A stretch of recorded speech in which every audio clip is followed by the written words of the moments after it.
ಹಿಡ್ಕೊಂಡ್ಬಿಟ್ಟು ಹಿಂಗೆ ಪ್ರೆಸ್ ಮಾಡೋರು. ಓಹೋ ನಿಜನಾ ಇದೆಲ್ಲ ಒರಿಜಿನಲ್ವಾ, ನಾ ಊಟ ಕೊಟ್ರೆ ನನ್ಗೇನು ಕೊಡ್ತೀಯ ಅಂತ ಬಿಟ್ಟು ಹೆಂಗಾಗ್ಬಿಟ್ಟಿತ್ತು ಅಂತೆಲ್ಲ ಅಂದರೆ ಸತ್ತೋಗ್ಬಿಡ್ಲ, ಹುಡುಗನ್ಗೂ ಬದುಕಕ್ ಬಿಡಲ್ಲ, ಹುಡುಗಿಯರ್ಗೂ ಬದುಕಕ್ ಬಿಡಲ್ಲ. ರೆಡ್ ಲೈಟ್ ಏರಿಯಾಗಳಲ್ಲಿ ಎಲ್ಲ ನಿಂತ್ಕೊಳಕ್ ಸ್ಟಾರ್ಟ್ ಮಾಡಿದೆ. ಊಟ ಸಿಕ್ಕಿದ್ರೆ ಸಾಕು ಅನ್ನೋಕ್ಕಂಥ ಮೂಮೆಂಟಲ್ಲಿ ನಾನಿದೆ. ಡೈಲಿ 3 ಟೈಮ್ ಒಂದು ವ್ಯಕ್ತಿ ಮಾತಾಡ್ತಾ ಇದ್ದ. ಆಕ್ಚುಲಿ ನಾನು ಮುಸ್ಲಿಂ ಅಂದ್ರೂ ನನ್ನ ಮನೆ ದೇವರು Yellamma. India's talent fight, the biggest reality show, ಅದರಲ್ಲಿ ನನ್ನ ಸೆಲೆಕ್ಷನ್ ಆಯ್ತು. ನಾನು ಎಷ್ಟು ಇದು ಮಾಡ್ದ ಅಂತೆಲ್ಲ ಅಂದರೆ ಅದು ಕೇಳಲ್ಲ ನಮ್ಮ ಮಾತು.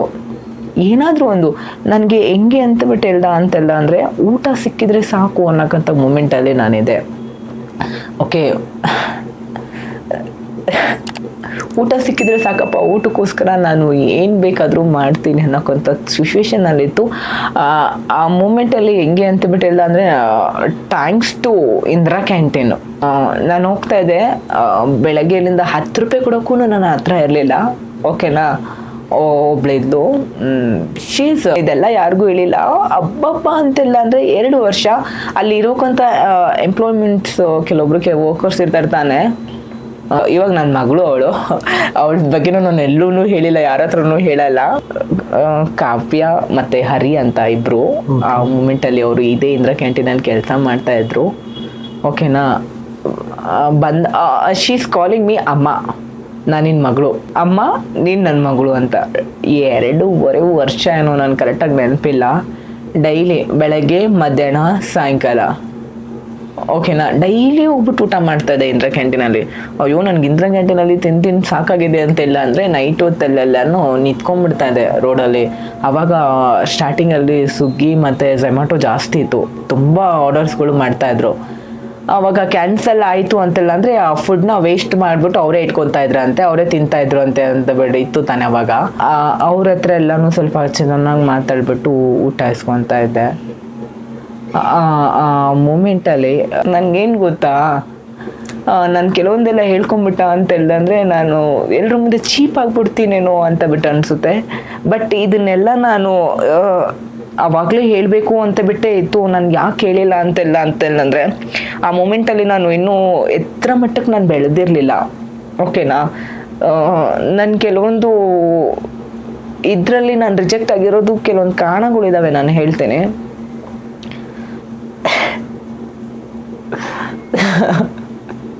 ಐ ಆಮ್ ವೆರಿ ಸ್ಟ್ರಾಂಗ್, ನಾನು ನಗ್ತಾನೆ ಇರಬೇಕು. ಹೆಂಗೆ ಅಂತ ಬಿಟ್ಟು ಹೇಳ್ದೆ ಅಂದರೆ ನಾನು ಊಟ ಏನಾದ್ರೂ ಸುಕ್ಕಿ ಅವ್ರದ್ದು ಝೊಮ್ಯಾಟೊ ಬಾಯ್ಸ್ ಎಲ್ಲ ಹತ್ರ ಇಸ್ಕೊಂಡ ಅಂತೆಲ್ಲ ಅಂದರೆ ಹಿಂಗೆ ಹಿಡ್ಕೊಂಡ್ಬಿಟ್ಟು ಹಿಂಗೆ ಪ್ರೆಸ್ ಮಾಡೋರು. ಓಹೋ ನಿಜನಾ ಇದೆಲ್ಲ ಒರಿಜಿನಲ್ವಾ, ನಾ ಊಟ ಕೊಟ್ಟರೆ ನನಗೇನು ಕೊಡ್ತೀಯ ಅಂತ ಬಿಟ್ಟು ಆ ಮೂಮೆಂಟ್ನ ನಾನು ಯಾವತ್ತು ಅಂತೆಲ್ಲ ಅಂದರೆ ನಾನು ಇವತ್ತೂ ಮರೆಯಲ್ಲ. ನಮ್ಮಮ್ಮ ಒಂದು ಮಾತು ಹೇಳ್ತಾಯಿದ್ರು, ನಾನು ಚಿಕ್ಕವನಿದ್ದಾಗ ನಾನು ಊಟ ಮಾಡ್ತಿರ್ಲಿಲ್ಲ, ಹಠ ಮಾಡ್ತಾಯಿದ್ದೆ, ಹಿಂಗೆ ನೆಗ್ಲೆಕ್ಟ್ ಮಾಡ್ತಾಯಿದ್ದೆ ಅಂತೆಲ್ಲ ಅಂದರೆ ಹೋಗು ನೀನು ಇವತ್ತು ಅನ್ನ ಬೇಳೆ ಮಾಡಿದೆ ಯಾವನು ತಿಂತಾನೆ ಅಂತ. ಸೊ ಹಿಂಗೆ ಪಾಠ ಕಲಿಸ್ಬಿಡ್ತು ಅಂತ ಬಿಟ್ಟು ಹೇಳ್ದ ಅಂತೆಲ್ಲ ಅಂದರೆ ಜನ ಹೇಳ್ತಾರೆ. 3 ಹೊತ್ತು ಒಂದು ಊಟ ಇತ್ತು, ಒಂದು ನೆಮ್ಮದಿತ್ತು ಅಂತೆಲ್ಲ ಅಂದರೆ ಸಾಕು ಅಂತ ಬಿಟ್ಟು ಅದು ಬಿಟ್ಟು ಬೇರೆ ಏನೂ ಬೇಡ ಅಂತ. ನನ್ನ ಲೈಫಲ್ಲಿ 3 ಹೊತ್ತು ಊಟ ಇರಲಿಲ್ಲ, ನೆಮ್ಮದಿ ಅಂತೇಳಿದ್ರು ಮೊದಲೇ ಇರಲಿಲ್ಲ. ಹೆಂಗಾಗ್ಬಿಟ್ಟಿತ್ತು ಅಂತೆಲ್ಲ ಅಂದರೆ ಸತ್ತೋಗ್ಬಿಡ್ಲ, ಪ್ರತಿ ನಿಮಿಷನೂ ನಾನು ಪ್ರತಿ ಟೈಮಲ್ಲೂ ಸತ್ತೋಗ್ಬಿಡ್ಲ ಅಂತಲೇ ಯೋಚನೆ ಮಾಡ್ತಾಯಿದ್ದೆ. ದೆನ್ ಇನ್ನೊಂದು ಏನು ಅಂತೆಲ್ಲ ಅಂದರೆ ನಾನು ಆ ಮೂಮೆಂಟಲ್ಲಿ ನಾನು ಸೋತಿದ್ದೆ, ಇನ್ನೂ ಸತ್ತಿರಲಿಲ್ಲ. ಸೊ ಓಕೆ, 4 ಜನ ನನಗೆ ಹೇಳ್ಬಾರ್ದಲ್ವಾ, ನೋಡು ಸೀರೆ ಹಾಕೊಂಡ್ಬಿಟ್ಟು ಬದುಕಕ್ಕಾಗ್ಲಾರ್ದೇ ಸತ್ತೋಗಿರೋಕ್ಕಂತ ಹೇಳಿ ಅಂತ. ಏನಾದರೂ ಒಂದು ಮಾಡಬೇಕು ಅಂತ ಬಿಟ್ಟು ಸ್ಟಾರ್ಟ್ ಮಾಡಿದೆ ಲೈಫ್ ಜರ್ನಿ. ಸೊ ನಾನು ಆ್ಯಕ್ಟಿಂಗ್ ಕೆರಿಯರ್ ಅಂತ ಬಿಟ್ಟು ಅವಾಗಲೇ ಹೇಳಿದೆ. ಆ್ಯಕ್ಟಿಂಗ್ ಕೆರಿಯರಲ್ಲಿ ಟ್ರಾನ್ಸ್ ಆಗಿಬಿಟ್ಟು ಓಕೆ, ಆ್ಯಕ್ಟಿಂಗ್ ಕೆರಿಯರಲ್ಲಿ ನನಗೆ ನಾಟಕ ಮಾಡೋದೆಲ್ಲ ಅಂದರೆ ತುಂಬ ಇಷ್ಟ. ರಂಗಭೂಮಿದಲ್ಲಿ ಹೋಗೋಣ ಅಂತ ಬಿಟ್ಟು ಸ್ಟಾರ್ಟ್ ಮಾಡಿದೆ. ರಂಗಭೂಮಿದಲ್ಲಿ ಕೆಲವೊಂದು ನಾಟಕಗಳಲ್ಲೆಲ್ಲ ಕೆಲಸ ಮಾಡಿದೆ, ಬ್ಯಾಕ್ ಸ್ಟೇಜಲ್ಲಿ ವರ್ಕ್ ಮಾಡಿದೆ. ಓಕೆನಾ, ನನಗೂ ಕ್ಯಾಮ್ರಾ ಮುಂದೆ ಬರಬೇಕು, ಮೀಡಿಯಾ ಮುಂದೆ ಬರಬೇಕು, ಆ್ಯಕ್ಟಿಂಗ್ ಮಾಡಬೇಕು ಅಂತ. ಐ ಅಗ್ರಿ, ನಾನು ಅಷ್ಟು ಚೆನ್ನಾಗಿಲ್ಲ, ಅಷ್ಟು ಕ್ಯೂಟಾಗಿಲ್ಲ. ನನಗೆ ಲೈಕ್ ನಾನು ಟ್ರಾನ್ಸ್ ಥರ ಕಾಣಿಸ್ತೀನಿ, ನಾನು ತುಂಬ ಚೆನ್ನಾಗಿ ಗೊತ್ತು. ನನಗೆ ಕೆಲವೊಂದು ಕಡೆಯಲ್ಲಿ ನಾನು ಇಂಟರ್ವ್ಯೂಸು ಲೈಕ್ ಕೆಲವೊಂದು ಇಂಟರ್ವ್ಯೂಸ್ ಅಂತ ಇದೆ ನೋಡಿ, ಕೆಲವೊಂದು ಕಡೆಯಲ್ಲಿ ಆಡಿಷನ್ಸ್ ಎಲ್ಲ ಹೋದಾಗ ಫಿಲಮ್ಸ್ ಆಗಿರಲಿ ಇನ್ನೊಂದು ಫಿಲಮ್ಸ್ ಆಗಲಿ ಕೆಲವೊಂದು ಕಡೆಯಲ್ಲಿ ಆಡಿಷನ್ಸ್ ಹೋದಾಗ ತುಂಬ ಜನ ಬರ್ತಾಯಿದ್ರು, ಅದರಲ್ಲಿ ನಾನು ಹೋಗ್ತಾ ಇದ್ದೆ. ಓ ಮೇಡಮ್ ನೈಸ್ ಆ ಥರದ್ದು ಏನಾದರೂ ಇತ್ತು ಅಂತೆಲ್ಲ ಅಂದರೆ ಹೇಳ್ತೀನಿ ಅಂತ. ಆ ರೂಲ್ ಮಾಡೋಕ್ಕೆ ನಾನೇ ಬೇಕಾ? ಓಕೆನಾ, ಒಂದು ಹುಡುಗನಿಗೆ ಏನಾದ್ರೂ ಸೀರೆ ಆಗಿಬಿಟ್ಟು ಮೇಕಪ್ ಮಾಡಿಬಿಟ್ಟು ಏನಾದರೂ ಬಿಟ್ಟ ಅಂತೆಲ್ಲ ಅಂದರೆ ಎಷ್ಟು ಚೆನ್ನಾಗಿ ಆ್ಯಕ್ಟಿಂಗ್ ಮಾಡ್ತಾನೆ ಅಂತೆಲ್ಲ ಅಂದರೆ ಅದ್ರ ಮುಂದೆ ನಾವೆಲ್ಲ ಡಮ್ಮಿ. ಇದಕ್ಕೆ ನಾನೇ ಬೇಕಾ? ಸೊ ನನಗೇನು ಅಂತೆಲ್ಲ ಅಂದರೆ ಬೇರೆ ಬೇರೆ ಕ್ಯಾರೆಕ್ಟರ್ ಎಲ್ಲ ಯೂಸ್ ಮಾಡಬೇಕು. ಒಂದು ಯಾವುದಾದ್ರಾಗಿರಲಿ, ಒಂದು ಕಸ ಬೆಳೆಯೋಕ್ಕಂಥ ರೋಲ್ ಆದ್ರೂ ರೋಲೇ, ಆ್ಯಕ್ಟಿಂಗ್ ಈಸ್ ಆ್ಯಕ್ಟಿಂಗು. ಸುಮ್ಮನೆ ನೀವು ಫ್ರೇಮಲ್ಲಿ ಬಂದ್ಬಿಟ್ಟು ನಿಂತ್ಕೊಳ್ಳಿ ಅಂತಬಿಟ್ಟು ಹೇಳ್ದ ಅಂದ್ರೂ ಅದೂ ಆ್ಯಕ್ಟಿಂಗೇ, ಹೌದಲ್ವಾ? ಆ್ಯಕ್ಟಿಂಗಲ್ಲಿ ದೊಡ್ಡದು ಚಿಕ್ಕದು ಯಾವುದೂ ಇಲ್ಲ, ನಮ್ಮ ಪರ್ಫಾರ್ಮೆನ್ಸ್ ಏನಿರುತ್ತೆ ದಟ್ಸ್ ಇಂಪಾರ್ಟೆಂಟು. ನನಗೆ ಆ ಥರದ್ದೆಲ್ಲ ಆಯಿತು. ನಾನು ಜೂನಿಯರ್ ಆರ್ಟಿಸ್ಟಾಗೂ ಹೋಗಿದ್ದೀನಿ ಕೆಲವೊಂದು ಕಡೆಯಲ್ಲೆಲ್ಲ. ದೆನ್ ಅದಾದಮೇಲೆ ಇನ್ನೊಂದು ಡೈರೆಕ್ಟ್ರು ನಂದು ಸ್ಕ್ರಿಪ್ಟ್ ಇತ್ತು, ಅರ್ಧ ಸ್ಕ್ರಿಪ್ಟ್ ನಾನೇ ಬರೆದಿದ್ದೆ. ಓಕೆನಾ, ಟ್ರಾನ್ಸ್ಜೆಂಡರ್ಗೆ ಲವ್ ಮಾಡಿಬಿಟ್ಟು ಹುಡುಗರು ಯಾವ ಥರ ಮೋಸ ಮಾಡ್ತಾರೆ, ಯಾವ ಥರ ವಂಚನೆ ಮಾಡ್ತಾರೆ ಅಂತ. ಇದು ತುಂಬ ಟ್ರಾನ್ಸ್ಜೆಂಡರ್ಸ್ಗೆ ನಡೆದಿದೆ. ಅದ್ರ ಬಗ್ಗೆ ನಾನು ಸರ್ಗೆ ಹೇಳಿದೆ, ಈ ಥರ ಇದೆ, ಈ ಥರ ಇದೆ, ನಾನು ಮಾಡಬೇಕು ಅಂತೇಳ್ಬಿಟ್ಟು. ಟ್ರಾನ್ಸ್ ರೋಲೆ ಅಲೆಮಾರಿ ಬದುಕು ಅಂತ ಈ ಇಯರೆಲ್ಲ ಲಾಸ್ಟ್ ಇಯರಲ್ಲಿ ಏನೋ ರಿಲೀಸ್ ಆಯಿತು ಬಿಗ್ ಮೂವಿ. ಅದೊಂದು ಮೂವಿ ಮಾಡಿದೆ, ಅದು ಅಷ್ಟೊಂದೆಲ್ಲ ಓಡಲಿಲ್ಲ, ಬಟ್ ಒಟ್ಟಿನಲ್ಲಿ ಮೂವಿ ಮಾಡಿದ್ದೀನಿ ಅನ್ನೋಕ್ಕಂಥದ್ದು ಒಂದು ಸ್ಯಾಟಿಸ್ಫ್ಯಾಕ್ಷನ್ ಇದೆ. ಅದಾದಮೇಲೆ ನಾನು ರಿಯಾಲಿಟಿ ಶೋಸ್ಗೆಲ್ಲ ಟ್ರೈ ಮಾಡೋಣ ಅಂತೇಳ್ಬಿಟ್ಟು ಸ್ಟಾರ್ಟ್ ಮಾಡಿದೆ. ಎಲ್ಲ ಕಡೆಯಲ್ಲಿ ರಿಯಾಲಿಟಿ ಶೋಸ್ಗಳಲ್ಲಿ ಟ್ರೈ ಮಾಡ್ತಾನೆ ಇದೆ, ಬಟ್ ಏನೋ ಗೊತ್ತಿಲ್ಲ, ನನ್ನ ಹತ್ರ ಏನೋ ಒಂದು ಮಿಸ್ಟೇಕ್ ಇದೇನೋ ಏನಿದೇನೋ ಗೊತ್ತಿಲ್ಲ, ಮತ್ತೆ ರಿಟರ್ನ್ ಬರ್ತಾ ಇದೆ. ನನಗೆ ಎಕ್ಸ್ಪೆಕ್ಟೇಷನ್ ಹೆಂಗಿರ್ತಿತ್ತು ಅಂತೆಲ್ಲ ಅಂದರೆ ಆ ರಿಯಾಲಿಟಿ ಶೋಸ್ಗಳಿಗೆ, ಓಕೆ ನಾನು ಈ ಸಲ ನಾನು ಪಕ್ಕ ಸೆಲೆಕ್ಟ್ ಆಗ್ತೀನಿ, ನಾನು ಈ ಸಲ ಪಕ್ಕ ಸೆಲೆಕ್ಟ್ ಆಗ್ತೀನಿ, ನಾನು ಈ ಸಲ ಪಕ್ಕ ಸೆಲೆಕ್ಟ್. ಪ್ರತಿ ಒಂದು ಟೈಮಲ್ಲಿ ನಾನು ನಿರಾಶೆ ಆಗ್ತಾ ಇದ್ದೆ. ಆ್ಯಕ್ಚುಲಿ ಲಾಸ್ಟ್ ಟೈಮ್ ಸೀಸನಲ್ಲಿ ಕನ್ನಡದಲ್ಲಿ ಮಹಾನಟಿ ಆಡಿಷನ್ ಕೊಟ್ಟೆ. ಓಕೆನಾ, ಅಲ್ಲಿ ಗೊತ್ತಿಲ್ಲ ನಂದು ಏನು ಸೆಲೆಕ್ಟ್ ಆಗಿಲ್ಲ ಅಂತ ಗೊತ್ತಿಲ್ಲ. So that's fine, okay select ಆಗಿಲ್ಲ ಅಂತಬಿಟ್ಟು ಸುಮ್ಮನೆ ಆದೆ. ಇದಕ್ಕಿಂತ 2-3 ತಿಂಗಳ ಹಿಂದೆನೇನೋ ಓಕೆನಾ ಕೋಲ್ಕತ್ತಾಗೆ ಹೋಗಿದ್ದೆ, ಕೋಲ್ಕತ್ತಾ ಅಲ್ಲ ದೆಹಲಿ ಉತ್ತರಾಖಂಡ್ ರೂಡ್ಕಿಗೆ ಹೋಗಿದ್ದೆ. ಇಂಡಿಯಾಸ್ ಟ್ಯಾಲೆಂಟ್ ಫೈಟಲ್ಲಿ ಅಲ್ಲಿ ನಂದು ಸೆಲೆಕ್ಟ್ ಆಯಿತು. 1 ನಿಮಿಷ ನಾನು ಅದನ್ನ ಬುಕ್ ತೋರಿಸ್ತೀನಿ. The biggest reality show India's talent fight, ಅದರಲ್ಲಿ ನನ್ನ ಸೆಲೆಕ್ಷನ್ ಆಯಿತು. ಸೊ ಇಲ್ಲಿದೆ ನೋಡಿ, ಸ್ಪೆಷಲ್ ಟ್ಯಾಲೆಂಟ್ ಅಂತೇಳ್ಬಿಟ್ಟು ಅವರು ನನಗೆ ಈ ಬುಕ್ ಮಾಡಿಬಿಟ್ಟು, ಸೊ ನೈಸ್ ಟ್ಯಾಲೆಂಟು, ತುಂಬ ಚೆನ್ನಾಗಿ ಮಾಡ್ತಾ ಇದ್ದೀರಾ ಅಂತೇಳ್ಬಿಟ್ಟು ಕ್ಲಿಪ್ಸ್ ಎಲ್ಲ ಮಾಡಿಬಿಟ್ಟು ರೆಕಾರ್ಡ್ ಮಾಡಿಬಿಟ್ಟು ಅಲ್ಲಿ ನನಗೆ ಸೆಲೆಕ್ಟ್ ಮಾಡಿದರು. ಓಕೆನಾ, ಅಲ್ಲಿ ಲೈಕ್ ಸೆಲೆಕ್ಟ್ ಮಾಡೋಕ್ಕಿಂತ ಮುಂಚೆಗೆ ನನಗೆ ಹೇಳಿದರು, ma'am you have to pay, ನೀವು ಪೇ ಮಾಡಬೇಕು ಅಂತ. ಸೊ ಜಾಸ್ತಿ ಏನೂ ಪೇ ಮಾಡೋಂಗಿಲ್ಲ ಮೇಡಮ್, 40,000 ಪೇ ಮಾಡಬೇಕು ಅಂತಬಿಟ್ಟು ಹೇಳಿದ್ರು. 40,000 ಅವರಿಗೆ it's small budget, but not for me, ಹೌದಲ್ವಾ? ಹೌದು, ಖಂಡಿತ. ಇಟ್ಸ್ ಜಸ್ಟ್ 40,000 ಅಂದರು. ಓ ಇಟ್ಸ್ ಜಸ್ಟ್ 40,000 ಅದು 40,000 ಜಸ್ಟು ಅಷ್ಟೇ, ಓಕೆನಾ. ಸೊ ನಾನು ಯೋಚನೆ ಮಾಡಿದೆ, ಅದೇ 40,000 ರೂಪಾಯಿ ನನ್ನ ಹತ್ರ ಇತ್ತು ಅಂತೆಲ್ಲ ಅಂದರೆ ನಾನೇನಾದರೂ ಮಾಡ್ಬೋದಲ್ವಾ?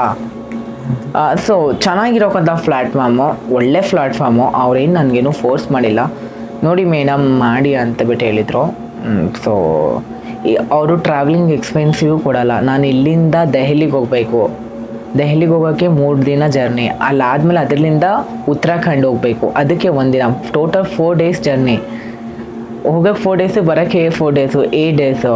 ಫ್ಲೈಟಲ್ಲಿ ಹೋಗಬೇಕು ಅಂತೆಲ್ಲಂದ್ರೂ ಅಷ್ಟೊಂದು ಅಮೌಂಟ್ ಇಲ್ಲ. ಸೊ ನಾನು ತುಂಬ ಟೈಮಲ್ಲಿ ನಾನು ಅನ್ಕೊತೀನಿ I am unlucky person.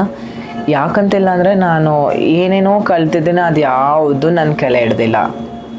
So okay ಪರವಾಗಿಲ್ಲ, ಎಕ್ಸ್ಪೆಕ್ಟೇಷನ್ ಇಟ್ಕೋಬೇಕು, ಓವರಾಗಿ ಎಕ್ಸ್ಪೆಕ್ಟೇಷನ್ ಇಟ್ಕೋಬಾರ್ದು ಅಂತ ಬಿಟ್ಟು ಹೇಳ್ತಾ ಇರ್ತಾನೆ ಅದು. ಸೊ ಓವರಾಗಿ ಎಕ್ಸ್ಪೆಕ್ಟೇಷನ್ ಯಾವುದು ಇಟ್ಕೊಂಡಿಲ್ಲ. ಸೊ ಇದು ನಾನು ಸೆಲೆಕ್ಟ್ ಆಗಿರೋದು ನಾನು ಪಪೆಟ್ ಶೋಸ್ ಮಾಡ್ತಾ ಇದ್ದೀನಿ ಅಂತ. ಟೆಂಪಲ್ಗೆ ಹೋಗ್ಬಿಟ್ಟು ಬಂದೆ. 3-4 ಡೇಸಲ್ಲಿ ನಾನು ತುಂಬ ಜಗಳ ಮಾಡಿದೆ ಟೆಂಪಲಲ್ಲಿ, ದೇವ್ರ ಹತ್ರ ಕೂತ್ಕೊಂಡ್ಬಿಟ್ಟು. ಸೊ ನಿಮ್ಮ ಹೆಸರು ಜಾನು ಅಂತ ಬಿಟ್ಟು ಯಾಕೆ ಇಟ್ಟಿದ್ದೀರಾ? ಬಿಫೋರ್ ಚೇಂಜಲ್ಲೂ ನಾನು ಜಾನು ಅಂತಲೇ ಕರೀರಿ ನನಗೆ ಅಂತಬಿಟ್ಟು ಎಲ್ರಿಗೂ ಹೇಳ್ತದೆ. ಯಾಕಂತಂದರೆ ನನ್ನನ್ನು ನಾನು ಒಂದು ಹುಡುಗ ಹೆಸರಿನಿಂದನೂ ಆ ಮೂಮೆಂಟಲ್ಲಿ ಒಂದು ಹುಡುಗ ಹೆಸರಿನಿಂದನೂ ಐಡೆಂಟಿಫೈ ಮಾಡ್ಕೊಳ್ಳೋಕೆ ಇಷ್ಟ ಇರಲಿಲ್ಲ. ದೆನ್ ಹುಡುಗಿ ಹೆಸರು ಯಾರೂ ನಾನು ಕರೀತಾ ಇರಲಿಲ್ಲ. So Janu it's like sweet name. ಪ್ರೀತಿ ಮಾಡೋರಿಗೆ ನಾವು ಯಾರನ್ನ ಜಾಸ್ತಿ ಪ್ರೀತಿ ಮಾಡ್ತೀವಿ ತಾನೆ ಅವ್ರನ್ನ ನಾವು ಜಾನು ಅಂತ ಬಿಟ್ಟು ಕರಿತೀವಿ. ಇದು ಹುಡುಗರಲ್ಲೂ ಬರಲ್ಲ, ಹುಡುಗಿಯರಲ್ಲೂ ಬರಲ್ಲ, just name. Then main important ಅಂತೆಲ್ಲ ಅಂದರೆ ನಾನು ಈ ಧರ್ಮ, ನನ್ಗೆ ಆ ಧರ್ಮ, ಅದು ಯಾವುದೂ ಬರಲ್ಲ. ಅದಕ್ಕೋಸ್ಕರನೇ ನಾನು ಜಾನು ಅಂತ ಬಿಟ್ಟು ಇಟ್ಕೊಂಡೆ. ಸೊ ದೇವ್ರ ಹತ್ರ ತುಂಬ ಜಗಳ ಮಾಡಿಬಿಟ್ಟು ನಾನು ಏನೇ ಮಾಡಿದ್ರು ನಂದು DKD dance Karnataka dance second round ತನಕ ಸೆಲೆಕ್ಟ್ ಆಗಿಬಿಟ್ಟಿತ್ತು. ಎಷ್ಟು ಖುಷಿ ಆಗ್ಬಿಟ್ಟಿದೆ ಅಂತಂದು ಸೆಕೆಂಡ್ ರೌಂಡ್ಗೆ ಹೋಗಿದ್ದೆ.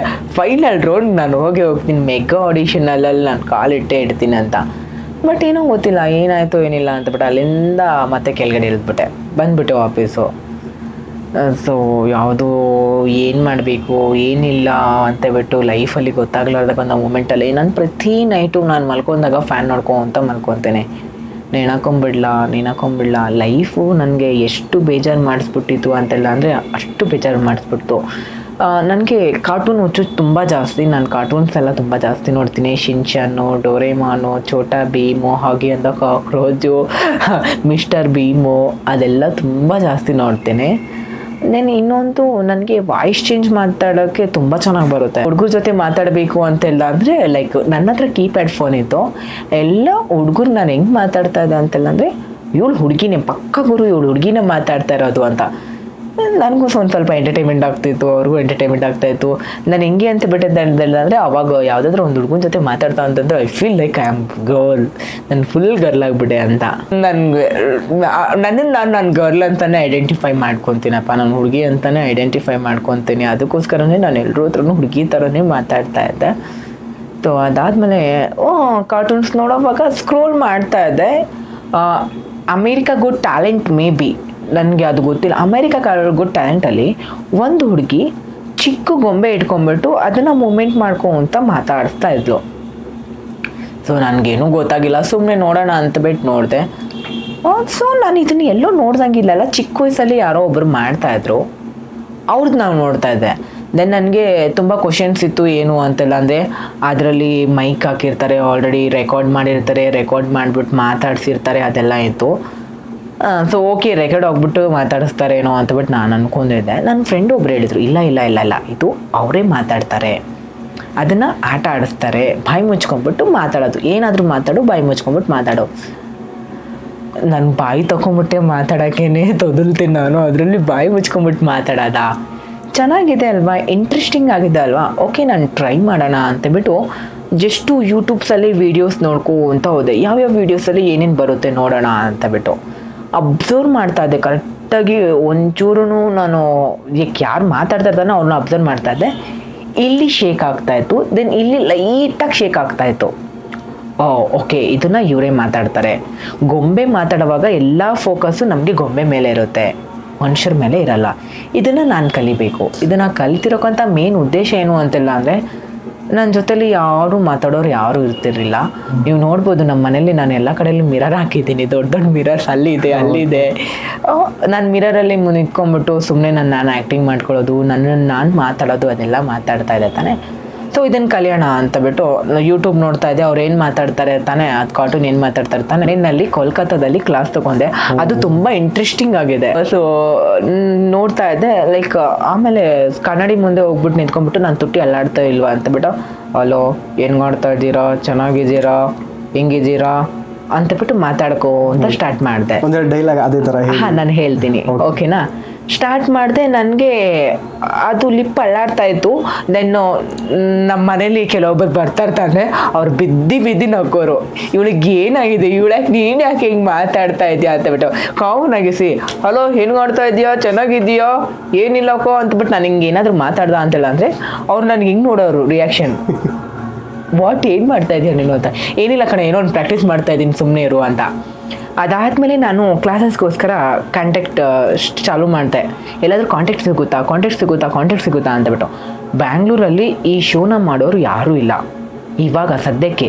ಓಕೆನಾ, ಎಲ್ಲೋ ಇರ್ಬೋದು, ಬಟ್ ನನ್ನ ಕಣ್ಣಿಗೆ ನಾನು ಹುಡುಕ್ದಾಗ ಸಿಕ್ಕಿಲ್ಲ. ಬೇರೆ ಕಡೆಯಲ್ಲೆಲ್ಲ ಸರ್ಚ್ ಮಾಡಿದೆ. ಒಬ್ಬರು ನನಗೆ ಫಿಲಮ್ ಇಂಡಸ್ಟ್ರಿಯಲ್ಲಿ ಒಬ್ಬರು ಪರಿಚಯರು ಇದ್ದರು. ಥ್ಯಾಂಕ್ಸ್, ಅವ್ರ ನೇಮ್ ಗೊತ್ತಿಲ್ಲ, ಹಂಗೆ ಟೆಕ್ಸ್ಟಿಂಗಲ್ಲಿ ಪರಿಚಯ ಆಗಿತ್ತು. ಸರ್ ನನಗೆ ಈ ಥರ ಕಲಿಬೇಕು ಅಂತಬಿಟ್ಟು ಆಸೆ ಇದೆ, ಯಾವುದಾದ್ರೂ ಇದ್ದರೆ ಹೇಳಿ ಅಂತ. ಓಕೆ ಬಿಡಿ, ನಾನು ಆನ್ಲೈನಲ್ಲಿ ಚೆಕ್ ಮಾಡಿಬಿಟ್ಟು ನಿಮ್ಗೆ ಹೇಳ್ತೀನಿ ಅಂತಬಿಟ್ಟು ಆನ್ಲೈನಲ್ಲಿ ಚೆಕ್ ಮಾಡಿದಾಗ ಕೋಲ್ಕತ್ತಾದಲ್ಲಿ ಮ್ಯಾಜಿಕ್ ವರ್ಲ್ಡ್ ಅಂತಬಿಟ್ಟು ಒಂದು ಕ್ಲಾಸ್ ಇತ್ತು. ಓಕೆ ಇವ್ರ ಹತ್ರ ಕಲಿಯೋಣ ಅಂತಬಿಟ್ಟು. ಮ್ಯಾಮ್ ಬಂದ್ಬಿಟ್ಟು ಬೆಂಗಾಲಿ, ಓಕೆನಾ. ನನಗೆ ನಾನು ಮುಸ್ಲಿಂ ಆಗಿದ್ರು ನಾನು ಕನ್ನಡ ಮಾತಾಡಿ ನನಗೆ ಹಿಂದಿ ಸ್ವಲ್ಪ ಮರ್ತೋಗ್ಬಿಟ್ಟಿದ್ದೀನಿ. 10 ವರ್ಷ ಆಯಿತು ನಾನು ಮನೆ ಬಿಟ್ಬಿಟ್ಟು ಬಂದು. ಇಲ್ಲೆಲ್ಲ ನನಗೆ ಎಲ್ಲ ಫ್ರೆಂಡ್ಸ್ ಜೊತೆಲಿ ಎಲ್ಲ ಕನ್ನಡದಲ್ಲೇ ಮಾತಾಡುವಾಗ ಹಿಂದಿ ಇವಾಗಲೂ ಮಾತಾಡೋಕ್ಕೆ ನನಗೆ ಸ್ವಲ್ಪ ಪ್ರಾಬ್ಲಮ್ ಅನಿಸುತ್ತೆ. ಓಕೆ ಹಿಂದಿದಲ್ಲೇ ತಾನೇ ಆನ್ಲೈನ್ ಕ್ಲಾಸ್ ಅಲ್ವಾ ಅಂತಬಿಟ್ಟು ಕಲಿಯೋಣ ಅಂತಬಿಟ್ಟು ಕೂತ್ಕೊಂಡೆ. ಫಸ್ಟು ಮ್ಯಾಮ್ ಹತ್ರ ಕ್ಲಾಸ್ ತೊಗೊಂಡಿರೋಕ್ಕಂಥದ್ದು. ಮ್ಯಾಮ್ ನನಗೆ ಪಪೆಟ್ನ ರೆಫರ್ ಮಾಡಿದರು. ಈ ಥರ ಪಪೆಟ್ಸ್ ಇರುತ್ತೆ, ಈ ಥರ ಕ್ಲಾಸ್ ಇರುತ್ತೆ. ವೆಂಟ್ರಲೋಕಿಸಮ್ ಅಂದ್ರೇನು, ಅದು ಯಾವ ಥರ ಬಂದಿದೆ. ಸೊ ಅವಾಗೆಲ್ಲ ಮ್ಯಾಜಿಕ್ ಮಾಡೋರು ಏನು ಮಾಡ್ತಾಯಿದ್ರು ಅಂತೆಲ್ಲ ಅಂದರೆ, ಇದು ದೇವರು, ಇದನ್ನು ನೀವು ಪೂಜೆ ಮಾಡಿಬಿಟ್ಟು ದುಡ್ಡಾಗ್ತಾ ಅಂತಿಲ್ಲ ಅಂದರೆ ಇದು ನಿಮ್ಮ ಹತ್ರ ಮಾತಾಡುತ್ತೆ, ಓಕೆನಾ. ಇಲ್ಲ ಅಂತೆಲ್ಲ ಅಂದರೆ ಸತ್ತೋರ ಆತ್ಮ ತೊಗೊಂಬಿಟ್ಟು ನಾವು ಇದರಲ್ಲಿ ಹಾಕ್ತೀವಿ, ಇದು ನಿಮ್ಮ ಆತ್ಮಗಳ ಜೊತೆ ಎಲ್ಲ ಮಾತಾಡಿಸುತ್ತೆ ಅಂತಬಿಟ್ಟು ಅವಾಗ ಜನರನ್ನ ಮೂರ್ಖರಾಗಿ ಮಾಡಿಬಿಟ್ಟು ವಂಚನೆ ಮಾಡ್ತಾಯಿದ್ರು ಅಂತೆ.